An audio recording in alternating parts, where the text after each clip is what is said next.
না না, তাই তো হলো না। না, আপনাদের যে কথাটা সেটা তো আপনারা রাখলেন না, ঠিক আছে? একটা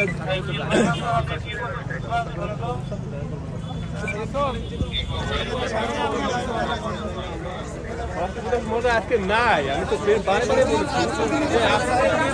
আপনারা তো আমাদের লোক স্যার, আপনারা তো আমাদের পরিবার স্যার।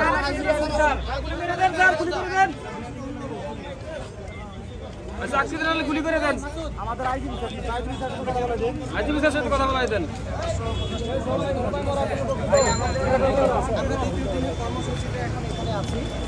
দ্বিতীয় দিনের কর্মসূচি জি অংশ হিসাবে আমরা এখানে শান্তিপূর্ণভাবে অবস্থান করছি। আমরা কিন্তু কোথাও কোনো অবস্টেকল সৃষ্টি করছি না, কোথাও কোনো বাধা সৃষ্টি করছি না, আমরা পাশে দাঁড়াইছি। এই জায়গা থেকে আমাদের দৃষ্টি আকর্ষণের যে বিষয়টি সেটা হচ্ছে আমরা আমাদের স্বরাষ্ট্র উপদেষ্টা প্লাস স্বরাষ্ট্র সচিব ইনাদের সাথে আমরা নেগোসিয়েশন বা ওনাদের সাথে কন্ট্যাক্ট করার চেষ্টা করছি, কিন্তু আমরা সেই সুবিধাটা করতে পারছি না। মানে তারা আমাদের সাথে দেখা করতে অনীহা প্রকাশ করছে বা তারা দেখা করতে চাচ্ছে না, তারা সেভাবে রেসপন্স করছে না। আমরা আমাদের জায়গা থেকে আমরা যেটা চেষ্টা করছি সেটা হচ্ছে আমরা এখানে শান্তিপূর্ণভাবে অবস্থান করে তাদের দৃষ্টি আকর্ষণের চেষ্টা করছি। এখানে পুলিশ এখন তারা যেটা দেখা যাচ্ছে যে আক্রমণমুখী ভাবে তারা আছে, আক্রমণমুখী বা মারমুখী একটা অবস্থান তারা নিচ্ছে। এখন দেখি আসলে কি হয়। আমাদের ভাই মানে আমাদের এই অবস্থানটা হচ্ছে এরকম যে আমাদের আমি তো বলতে পারবো না এভাবে, ঠিক আছে? ওরা যে প্রচুর কিন্তু এখানে দাঁড়ানো যাবে না, এখানে যেহেতু 144 জারি সেন্সিটিভ জায়গা, এখানে আমরা ওদেরকে অনেকবার বুঝিয়েছি যে আপনারা এই জায়গাটা সিরিজ ত্যাগ করেন এবং এই সাইডে দিয়ে আপনি ই করেন। তারা যে উদ্দেশ্য করেছে যে মিডিয়া কাভারেজ, তারা তো সেটা পেয়ে গেছে। তাদের লিগালতে দাবি দেওয়া, সে লিগালভাবে পড়ছে যে আসুক, এটা আমি বারবার তাদেরকে আমি বলেছি। এখন এখানে তাদের সময় দেওয়া হয়েছে, সেই সময়টা ওভার হয়ে গেছে। এখন আমাদের যে লিগাল প্রসিডিউর সেটা আমরা এরপরে আমরা আগাবো। আরে তোমাদের আমি বললামই, আমি চেষ্টা করতেছি, আমি গতকাল চেষ্টা করছি, আমি তোমাদের একটা ব্যবস্থা দেখতেছি। আমি স্যারদের সাথে কথা বলি যে তোমরা এখানে দাঁড়ালা কেন? আমাদের গুলি করা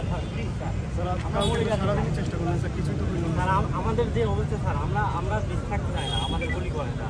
আমি 14 মাস ট্রেনিং এর পরে অন্য কিছু করো না, বুঝছি। তোমরা হচ্ছে পুলিশ সেন্ট্রেট করার চেষ্টা করতেছো তোমরা। জি না স্যার, আপনারা তো বুঝেন স্যার আমাদের বিষয়টা। আমরা সকল পানি আছে স্যার, আপনি তো আমাদের বিষয়টা বুঝেন স্যার। আরে ভাই সেটা তো আমি জানি, তো তুমি এখানে আসলে কেন? 14 মাস ট্রেনিং এর এটা ছিলাম না, আমরা আপনারা যেখান থেকে ট্রেনিং করে আসছেন ওই করার জন্যই আসছি। এখন আমরা মাঝে কর্তব্যরত থাকাও আর আমাদের ছিল, সেখানে আমরা এই রাস্তায় এসে বসে যাওয়ার জন্য আসি নাই স্যার। তুমি নিজে টাকা নিয়ে তোমাদের এরপরে তুমি এই আশেপাশে কেন কোথাও দাঁড়াতে পারবে না বলে দিলাম। আর তুমি যদি আমাদের কথা শোনো, সব জায়গা তোমার জন্য যেখানে যাওয়া লাগে সেখানে আমি যাবো, আমি মাসুল করতেছি। এবং গতকালকে আমি এটা করছিও, কিন্তু গতকালে অন্য একটা ঝামেলার কারণে যে ওরা জানে যে সিএনজি যে ড্রাইভার আছে ঝামেলা করলো, এটার কারণে আমার চলে যেতে হয়েছে।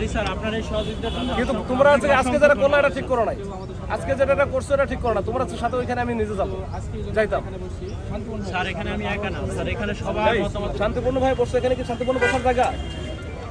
এখানে শান্তিপূর্ণভাবে বসার জায়গা? তাহলে তো সারা বাংলাদেশের লোক এখানে এসে বসে থাকবে না।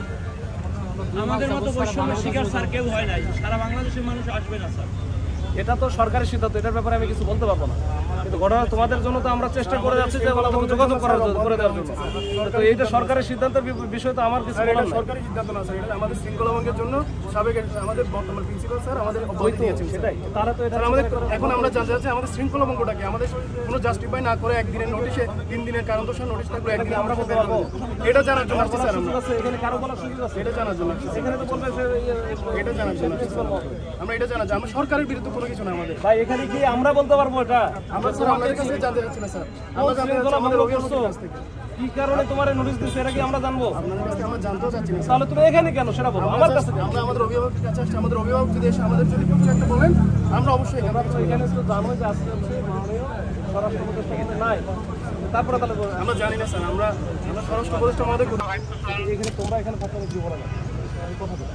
তোমরা এখানে থাকা অবস্থায় আমি তো যেটা আছে আর যদি এখানে তো আমি একবার আমি তো বলছি যে মুসলমান আমাদের একটা ইমান আছে, আমি যেটা কথা দিয়ে সে কথা রাখি, এটার জন্য যা করা লাগে। শুধু এখানে থাকবেন। সবাইকে বুঝাও।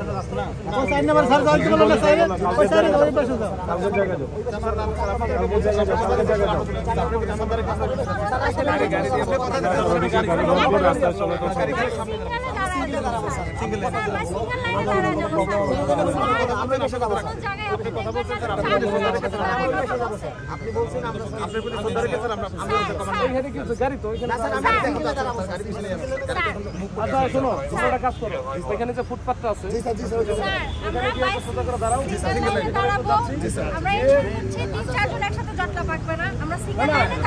দাঁড়াও, কিন্তু ওই যে ফুটপাথে দাঁড়াও। আমি ভিতরে আগে যাও, তারপর আমি যাচ্ছি। গাড়ি আটকাও, গাড়ি আটকাও, এই যে সিঙ্গেল লাইন আসো।